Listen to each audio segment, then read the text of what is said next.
Hey guys, Mr. Milton here. Today we're looking at tangent line notes. At the end of this video, you should be able to use properties of tangent lines to find missing side lengths and angle measures. All right, let's get into it. So, a tangent to a circle is a line that intersects with the circle in exactly one point. Okay, to find where the circle and tangent line intersect, the point where the circle and the tangent line intersect is called the point of tangents. Okay, in the figure above, name the tangent line. All right, so you should see this line here intersects with the circle, exactly one point. So that line, we'll name it AB. Okay. Name the point of tangency, and that's the place where the line touches our circle, and that is A. And if we were to name a tangent ray, it would go from A in the direction of B. So we can name it AB, ray, AB. Remember, we always start with the end point when we name a ray. Okay, we could also call it, this direction if it was going this direction. We just didn't because there's not a point here. Maybe if it was, you could call it AC, okay? How about a tangent segment? So if we have a tangent line, we have a tangent segment. In this case, that tangent segment would be called AB. Okay, as long as our point of tangency is on that line, or line segment, I guess is a better way to say it. All right. Theorem 1 for our tangent lines. It says if a line is tangent to a circle, then the line is, it says if a line is tangent to a circle, then the line is perpendicular to the radius drawn to the point of tangency. Perpendicular. Okay, in the figure above, the radius, here we go. In the figure above, the radius to the point of tangency, and if we look at that, that's OA, forms a right angle with the tangent line. Therefore, when we look at angle BOA, try to get all that in there. When we look at angle BOA, we know that that's going to be 90 degrees, okay? All right, here it says, given that ML and MN are tangent to circle O, find the value of X. So here, they tell us that ML and MN are tangent. So we have a radius drawn to the point of tangency, so we have 90 degrees there. So here we look and we see we have a quadrilateral, and in a quadrilateral, all of our angles, the sum of the angles should be 360. We have 90 plus 90 plus 117 equals 297. And since we know that all four of these angles should add up to 360, we can just do 360 minus 297, and that should give us 63 degrees. Find X. Okay, so we use the knowledge, the fact that we know that our angles are 90 degrees to figure all that out. Okay, along with the sum of our interior angles of quadrilateral is 360. Number 2 says find the area of the circle. Okay, so remember that when we talk about area of a circle, area equals pi r squared. So we really need to know our radius. Notice that in this diagram, we're not given the radius. And so we can find the area of the circle with the information they give us that AB is 15 and that AO is 17. Okay, so what we'll do, since we know that we have a point of tangency here, okay, AB is tangent, our point of tangency here, then we have a right angle. It's a right triangle. So we can use Pythagorean's theorem to find our radius. I'm just going to call this R. And then I can set it up and say R squared plus 15 squared should equal 17 squared.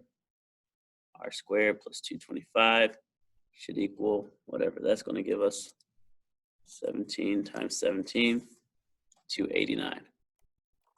So subtracting 225 from both sides, we find R squared has to be 64. And so R is 8. Our radius is 8. Now, remember, they're asking us for the area. Helps us to find our radius helps us to find the area, but it's not the answer. So area is pi r squared. area is 8 squared pi, so 64 pi. Okay, I should say units squared maybe. All right. Next example says, does the figure show a tangent line? Explain. As we look, what should we be looking for? How are we going to answer that question? If our line's tangent, then we have a right angle. Okay, and if this is a right angle, that means we have a right triangle, which means that Pythagorean's theorem should work. So let's answer it, and then we can explain our answer. So Pythagorean's theorem, we should have 5 squared plus 15 squared equals 16 squared. 5 squared is 25, there we go. 15 squared is 225. 16 squared, I don't know what that is off the top of my head, is 256. So as we look, we have 250 and 256. Is it equal to each other? No. This has to be, it's actually an obtuse triangle. Okay, so it has to be greater than 90. And so is it a tangent line? No. Does not create a right angle. Are not a Pythagorean triple. Remember, talked about that as we were classifying triangles in our last chapter. All right. This is a challenging problem. It says find the value of x in the circle drawn, obviously given that this line is tangent. Okay, so if this line were to be tangent, then we have a right angle here. And so we should be able to set it up as x squared, that's this side, plus 10 squared, this side, should equal our hypotenuse. Now here's the difficulty. Our hypotenuse isn't just 7, right? It doesn't make sense that it would just be 7 because 7 is shorter than 10. Our hypotenuse has to be alongside. Okay, so it tells us that this segment outside the circle is 7, and this is the radius inside the circle. So as we write the whole hypotenuse, we're going to write it as x plus 7. Okay, and that's what we want to write when we square it. So we'll have x squared plus 100 equals, we have the square x plus 7. When we do that, we'll get x squared plus 14x plus 49. Okay, and if you need to do that, just remember, write that out. FOIL, all that jazz, you'll get to it, this answer. So now as we're solving for x, we subtract x squared from both sides. They cancel out, and that's nice. We don't have to deal with the quadratics just yet. So 14x plus 49 equals 100. Subtract 49 from both sides. We get 14x equals 51. And I guess divide both sides by 14. What does that give us? 51 divided by 14, 3.64. I'm going to say 51. Okay. Let me just try to simplify that so I can give a fraction. I don't like these decimals. Okay, so if does 7 go into that? It doesn't. Does 3 go into that? No. 2? No. Okay, well, this is all I'm going to do.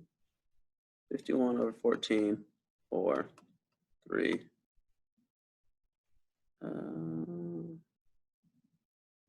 What did I say? It was 6.4. Nope. Theorem number 2. Two segments of tangent to a circle from a point outside the circle are congruent.